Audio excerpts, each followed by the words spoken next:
In the heart of the blazing continent of Eldrin Saddai, the land of the Seven Kingdoms, where the wind carried tales as old as stone and the stars whispered secrets to the night, two kingdoms stood as towering pillars of harmony. Welcome to Elyria and Auroria.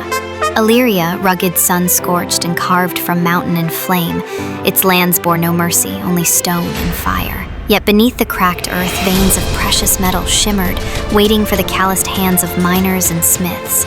For generations, Illyrians were more than warriors. They were a bloodline of blacksmiths, their souls forged in fire, their hammers echoing through the ages.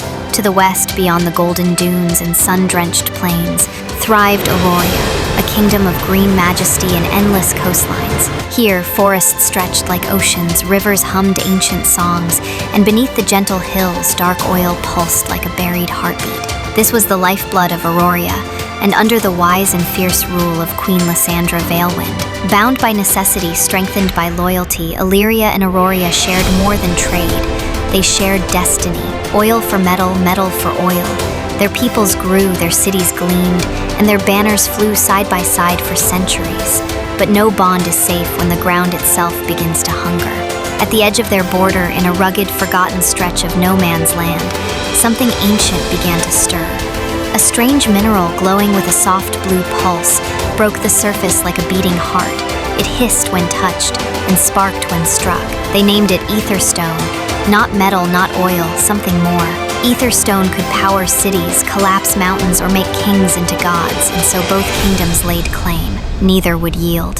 The wind carried whispers of war.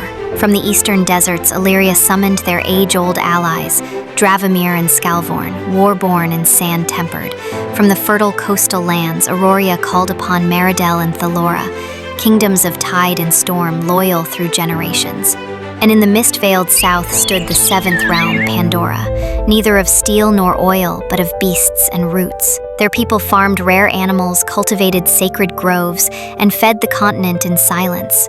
Their leader, High Regent Alandra Vey, heard the call of war and said only, "When gods draw blades, the soil becomes their shroud. We will not feed the fire." But the fire came anyway. It began at dawn. The skies turned to iron, smoke rose before the sun. Illyrian soldiers marched in columns, blades at their sides. Their war drums shook the sand. Their weapons, forged by bloodline blacksmiths, cut through the wind like judgment. Auroria answered with fire. Oil riders clad in flame-proof cloaks surged across the hills, torches in hand. Flame cannons launched barrels of burning pitch. Flasks of gas hissed through the air and erupted in walls of fire. The first scream tore through the silence, and war began. Swords met swords, arrows blackened the sky. A single spark met a trench of oil, and hell ignited. Fire raced across the plains, engulfing fields and flesh. The earth shook, blood drenched the soil. Illyrian blades split shields and bone with brutal precision. Dravemere archers rained crimson-tipped bolts, while Skalvorn berserkers, masked and chanting, charged into flame. Auroria's gas wielders turned air to poison. Their ships fired from the rivers.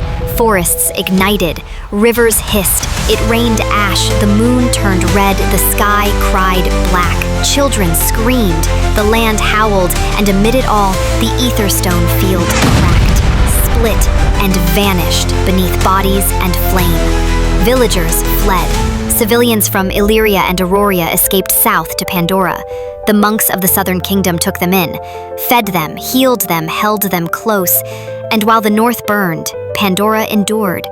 King Thorian Ironheart was last seen atop a mountain of flame, his sword buried in the earth. Queen Lysandra's voice echoed from a tower of fire, defiant to her last breath. When the smoke cleared, no one had won. The Aetherstone Valley was nothing but charred ruin.